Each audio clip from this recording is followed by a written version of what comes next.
Hi, everyone, and welcome to the Aaron White Show. And I'm your host, Aaron. Today, we have a fantastic guest, Dylan Johnstone. Dylan is an ex-corrections officer and bodybuilder.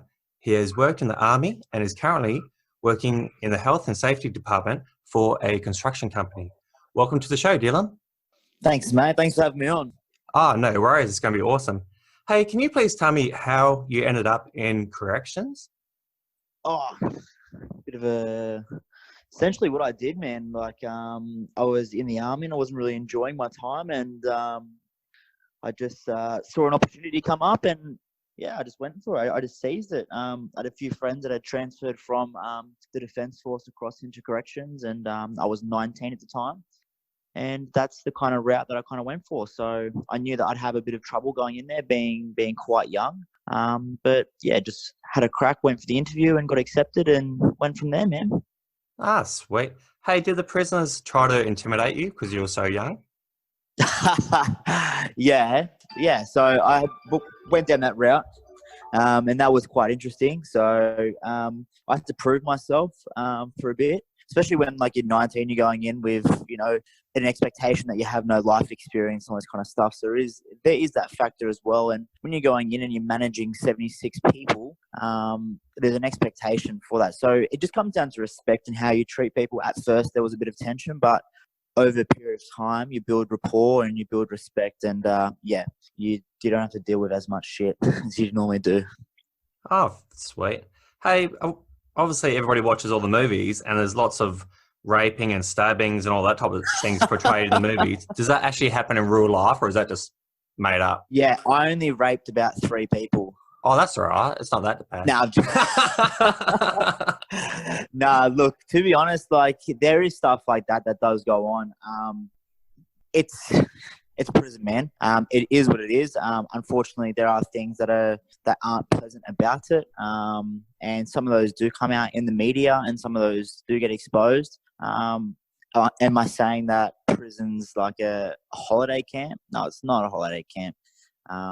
It is what it is. And people that go there, if you look for trouble, you'll find trouble. If you want to go there and do your time and then chill out, you can go there and do your time and chill out. But there is politics involved, as there is with anything in life. So, you pay your way, and that's how it goes. So, I recommend if you're going to go to jail, you get a nice slope on the rope. Copy that. No, I'm joking. That stuff doesn't happen as much as what people make it out to be. Oh, sweet.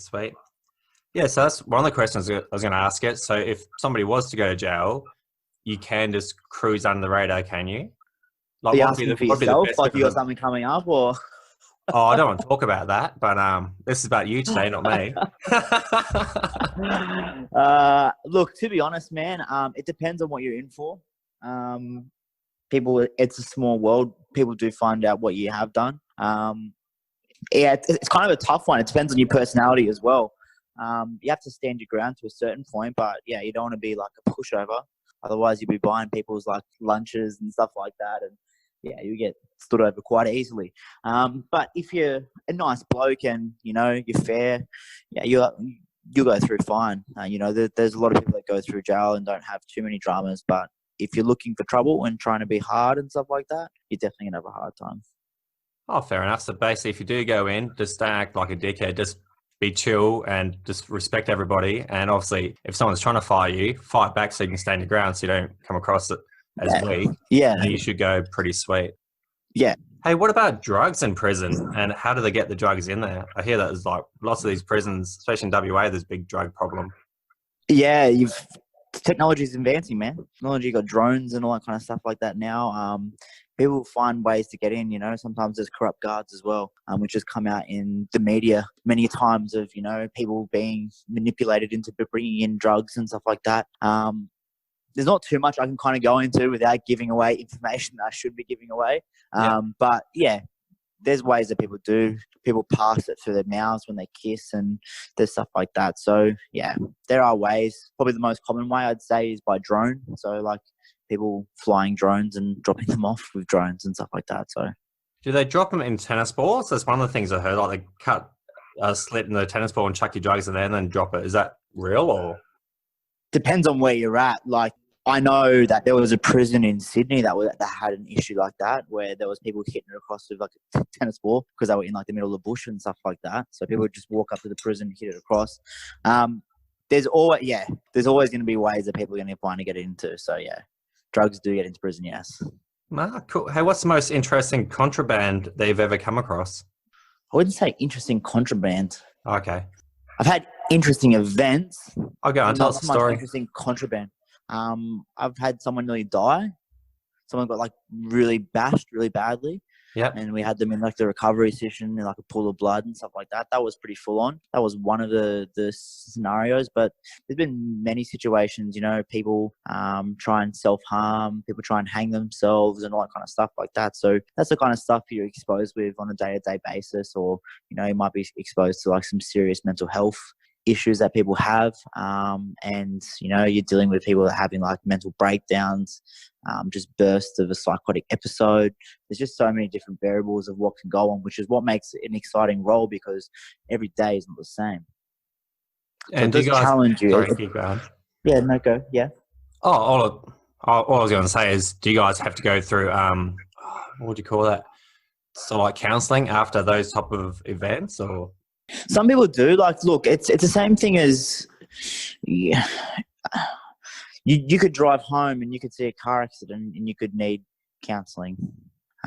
It's a personal thing on how you cope with it. I always find there's two types of people. There's people that can deal with that kind of stuff, and there's people that don't deal with that stuff very well. When it comes to being in that kind of scenario, I've always been emotionally detached from the people. Yeah. So there's no emotion there. I'm not like emotionally attached. There's no like sympathy. There's no compassion. It's not there's no compassion. It's just that I don't think or feel for that person at that time, because I'm there to do my job, and that's the only thing I'm worried about doing. Yeah, fair enough. So there's people that are like that and are able to switch on and off. So like when I would walk out of the door, I wouldn't be thinking about stuff that happened at work, whereas some people would go home and they would be thinking about it and stew on it and stuff like that.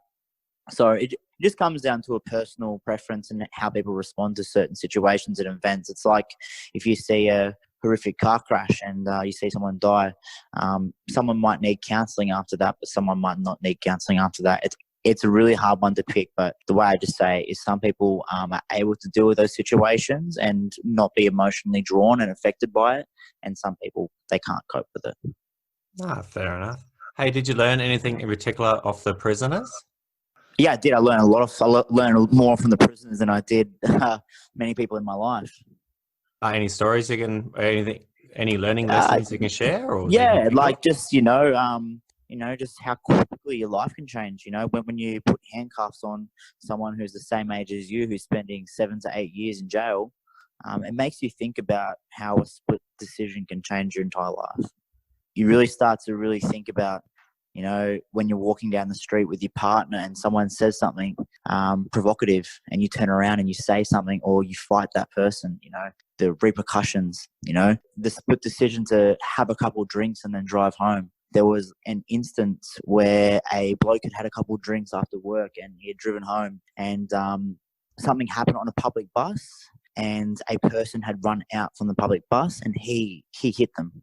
And not that he was doing anything wrong, but the fact that he had alcohol in his system, he shouldn't have been driving. Yeah. So you just see how there's a compound effect for everything that we do in life, and how a small split decision can change your life. So not everyone in jail is a bad person. It's not like you're going in there to fear your life and stuff like that. It's just unfortunate that some of these people have just made a split decision that's altered their life. Yeah, no, totally understandable. So in terms of like, what did I get from it? I got to think, because I was a very hot-headed kid, and I grew up pretty rough, and that kind of led me down the path of, you know, actually seeing people that come from where I come from and seeing how they made a split decision. Well, we might as well touch on that. I know a little bit of how you grew up just from another podcast I listened to, but can you tell me what happened with your parents? So I didn't actually know my dad until I was about 13. Yep. I grew up with my grandmother and my mother, and I eventually pretty much had no contact with them and stayed with my mum until I was about 12, and then I got taken away. So I had a choice to go into foster care or go back to my grandma. And then I went back to my grandma, essentially. And from there, I was just a really angry kid and hated the world, did a lot of dumb things, got arrested a few times, nearly went to juvie. And then, yeah, essentially, I walked into my grandma's room one day and she was looking at the army. And I was really fascinated by it. And I was like, what's that? And she was like, don't worry, you couldn't do it. And I was like, the typical, I'm going to prove you wrong. And yeah, I thank her so much for doing that because that changed my entire life. Ah, sweet. Before we go into the army, I wouldn't mind touching on what you just said. Why do you think you're such an angry kid? Just because of like the emotional stuff that I went through as a kid, and just not being able to understand it properly. Because I was quite young, I didn't really understand what had happened, why these things happened and stuff like that. And I was in a very victim mentality of, you know, poor me, the world doesn't understand what I've been through. And, you know, it wasn't until I got it wasn't until a lot later in life where I actually started thinking back and thinking, you know, I used to blame a lot of the world for my own fuck ups, essentially. Yeah. And I just wanted to be hugged and cuddled and say that everything's going to be all right. And unfortunately, life's not like that. So I was an angry kid because I blamed everyone else for why my life was the way it was, and I didn't take responsibility for it. So once I took responsibility for my life and I started implementing things to make my life better, that's when I saw a significant change. Are you willing to go into what happened? If you don't want to, that's cool. Is it just because your dad wasn't there or something else happened? Like I said, you don't have to... Yeah, so my mum was like 14 when she had me, and my dad was never around until I met him when I was 13. So we're like friends. We're not like close at all. But yeah, so yeah, that's pretty much about it. What's the age difference between your dad and your mum? A year. Oh, yeah. So she was 14, he was 15. They hooked up, had you. He was too young for the situation, so he ran. Then your mum had to... Pretty much. Yeah. Oh, that makes sense. Yeah, definitely would have been hard being brought... Well, she would have been 15 at the time when she had you. Definitely. Yeah. There was a lot of drugs and all that kind of stuff involved in kind of that upbringing as well. So like the stuff that I was exposed to, that kind of like is why I'm so against that kind of stuff now. It's why I preach the kind of stuff that I preach. So yeah. So when you're growing up, did you see needles and your mum taking drugs and stuff like that as you're growing up? I didn't see needles, but I did see drugs and stuff like that. Yeah. I saw a lot of drug use when I was younger. Yeah. Not just from my mum, but from a lot of people. From just the people that were hanging around her or hanging around you? Yeah, 100%, yeah. Yeah, definitely a messed up situation. So I can see why you went into that mindset. Yeah, and there's a lot. Look, there's a lot of kids that have gone through the exact same thing. You know what I mean? I'm not sitting here and saying that I had, you know, the hardest upbringing, because there's many kids out there that have done worse or had to go through a lot worse things. It's just the fact is why I preach is that I want kids to know that, you know, just because you do come from that doesn't mean you have to end up like that. And that was a massive point for why I went into corrections, was to actually go and chat to people that were like 18 and just coming into the big house to say, hey man, like we're like the same age, you can change your entire life around and you can go be an inspiration to these people. So can you tell me about the army experience? Did that help? Did that fill in the father figures and stuff like that, or not?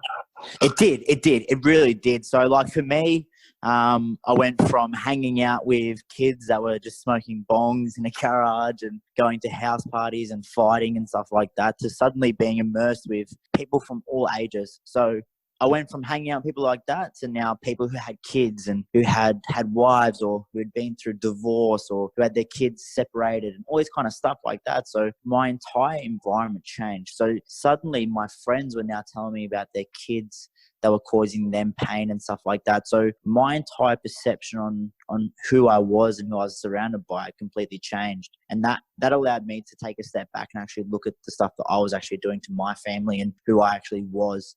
That allowed me to mature a lot quicker, because, you know, when you are who you surround yourself around. So, you know, I went from hanging out with 16-year-olds to 30-year-old people, and getting my ass kicked in the army was good. So it taught me respect, it taught me discipline, it taught me courage, and it taught me integrity. So they're values that I hold close to my heart, and I make sure I uphold them. And, you know, everything that I do, I work towards maintaining those values in my life.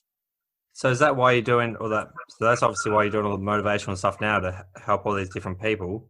Yeah. And it's like, look, there's a feeling of gratification that you get from when you truly help someone that's fucking priceless. And it kind of ties into why we do what we do with Welcome to Hell and stuff like that. You know, there was a perfect example where we faced a certain obstacle in the course. At this point, when we told the candidates what they were doing, they just broke down and cried. And they were terrified. And to be able to take someone through that experience and get them to face their fears, you know, one of the girls, she come out and she just gave me the biggest hug, and she was bawling her eyes out, and she was like, "Thank you so much. I never would have been able to do this if it wasn't for you." And like that itself is that's fucking priceless. Being able to actually have an impact on someone's life that's actually changing is like, that's why I do what I do. That's why I do what I do. Like, the results that we've gotten from what we've done are phenomenal. We had a bloke who come down from Brisbane who was in a toxic relationship. You know, he was a broken man. He was so lost in life, and we took him through our 22-hour course. We broke him down. He cried at about 4 o'clock in the morning. And then we pulled the rubber band back and slingshot him back into life. You know, he went back home. He left the toxic relationship that he was in. He quit his job, started 2 businesses, and is now about to be a fiery. Oh, that's cool. And that was in 3 months. Yeah, so that's how so going and seeing, yeah. So just going and seeing the impact that we're having on people's lives is that's why me and Jamal keep doing what we're doing. You know, at first there was like a way that we wanted to like give back, but once you actually realize the power of giving back and what it does for you, it's phenomenal. Hey, how do you break them down? Come do the course and find out. Whereabouts are it? Where's the course? We do it all over. So we will be going over Australia wide, but at the moment we're currently focusing on Brisbane and Melbourne. Yeah. So yeah, we do it. We take people away for 22 hours. We get them uncomfortable. We take away food. We take away sleep, and we get people very vulnerable. We take away the comfort stuff, I like to call it, in life. Because once you take away the comfort, you can get in touch with who you really are. Once you find out who someone really is, then it's very easy to identify the flaws and help them build back up to be a stronger person for who they really are, not for who they're pretending to be. Yeah, the sleep deprivation would definitely be a big one as well. It's like when you're tired, you get angry. Oh, yeah. And do you, like, I don't want to say you starve them, but do you limit their food as well? So then they get hungry. And food's completely cut. Oh, yeah. So there's no food for 22 hours, no sleep. You obviously got physical activity and stuff like that. And then obviously your body's shutting down. Mentally, you're shutting down. And then you just end up breaking down. Then the emotions flow. And exactly. Oh, that's really cool. Where'd you get that idea? Pardon? Is that from the army, or where'd you get that idea to do that? Yeah, so there's parts of stuff that like I have personally been through. There's parts that my instructors have been through. My instructors have worked with special forces units over in Afghanistan as well. So we've taken a combination of a lot of different things, and we've compiled into this really intensive course. And we've taken a little bit of like stuff from like the Navy SEALs and stuff like that, and really made an impactful course. In saying that, our course isn't a physical course. There's nothing that we get the people to do that's hard. It's just when you put them in the environment that they're in and the state that they're in that it becomes hard because their mind starts talking to them. That little voice inside your head when your alarm goes off and says, "Oh, just 5 more minutes," that gets really loud, really loud. Yeah. And that's what we're trying to teach these people to overcome. And I know one thing that you do that I also do as well, I might as well touch on that. Tell me about the cold shower trick, and does that actually help with that little voice in your head? Yeah, it does. Definitely 100%. 100%. Because you're training your mind to go against it. Because what happens when you're in the cold shower? Like, I'm not saying jump in the cold shower and jump out straight away, like, and go, wow, that was really good. Jump into a cold shower and go to the point where you're starting to kind of talk yourself out of jumping out, and then go that little bit further. Because you're getting power over your mind. Is every shower of yours a cold shower, or is it only like after the gym or something? I have cold showers in the morning. At nighttime, I have warm showers. Oh, yeah. So I might as well share what I do. So basically, whenever I have a shower all the time, I'll have a hot shower, wash yourself properly. As soon as you're all washed, sweet as, then I'll just turn the hot fully off, cold fully on. And as you're saying, your mind's going, stuff that, leave the hot on. I don't want to be uncomfortable. I don't want to be cold. Yeah. But you just force yourself to not listen to that little voice in your head. And then as soon as the cold water goes on, it's only like about 10 seconds. They're like, God, what did I do that for? But then training, as you say, you're training your mind to just go, stuff you, doing what I want. And how that's actually, I'll share this with the audience, how that's helped me is when I get on the bench press now, you know this, and lots of people that lift weights will know this. You think, nah, not today. I can't lift that today. Or, nah, it's going to be too heavy. But because of the cold shower trick, I've learned to switch off that little voice and go, stuff you, mate. I'm doing it. I don't care what my head's saying. And yeah, you can push it out, do a couple of reps, and which is so funny because like 2 seconds ago, you're like, oh, no, there's no way I can do that. But because you've learned to switch off that little voice in your head, boom, you're doing it. Hey, any more tips or tricks that you can share with the audience, like that type of thing? In terms of building mindset and resilience? Yeah. Journaling. That's one thing I don't do. One of my mates used to do it, and I thought it was a great idea. Go on. Journaling is really, really important for the sheer fact that we have a little mechanism inside our brain called the RAS filter. Have you heard anything about that before? What was that? A brass? RAS, R-A-S. Oh, RAS. The RAS filter. So it. It stands for Reticular Articulating System. So what this does, it's a mechanism inside our brain that actually filters our thoughts. So, on average, we can have anywhere between 4,000 plus thoughts continuing onwards and onwards and onwards, depending on the thought processes of a human being. All right. Now, what our RAS filter does, it actually processes those thoughts. And of those thoughts, just think of it as a gatekeeper. It will only bring in the messages or the thoughts that we're taking in that believe our purposes and our beliefs true. So I'll give you a perfect example just to kind of give you a bit more clarity around what I'm talking about. Have you ever woken up in the morning and gone, today's going to be shit. Yeah, this happened. And then suddenly throughout the day, 3 or 4, 5 things happen and you get home and today was the worst day ever. This happened and then that happened. It's because you are actually training your mind to look for those negative things throughout the day. Yeah. So those things will probably normally happen to you, but because the state that you're in and the belief that you have, you're actually training your mind to filter thoughts only negative to prove that that's going to be a bad day. Now, it's very, very crazy how powerful this is. That's why you can walk through a crowd of people and someone will call out your name and you'll turn around. Because while you're walking through all those people, you're still processing all those thoughts, all those sounds, the cars, the fucking birds, everything. But when someone says your name, your RAS filters that to bang, someone wants your attention. So you turn around. It's the same way as when you get a brand new car or you get a car, you see that car everywhere. Yeah. Because you're looking for it. So the reason why I say journaling is very, very important is because we want to train our mind to find success. So if we're writing our goals down all the time, we're seeing it every morning. If we're writing down what we're grateful for, what we're happy about, the good things in our life, we're going to be start to look for those throughout the day. So we're training and programming our mind to find success.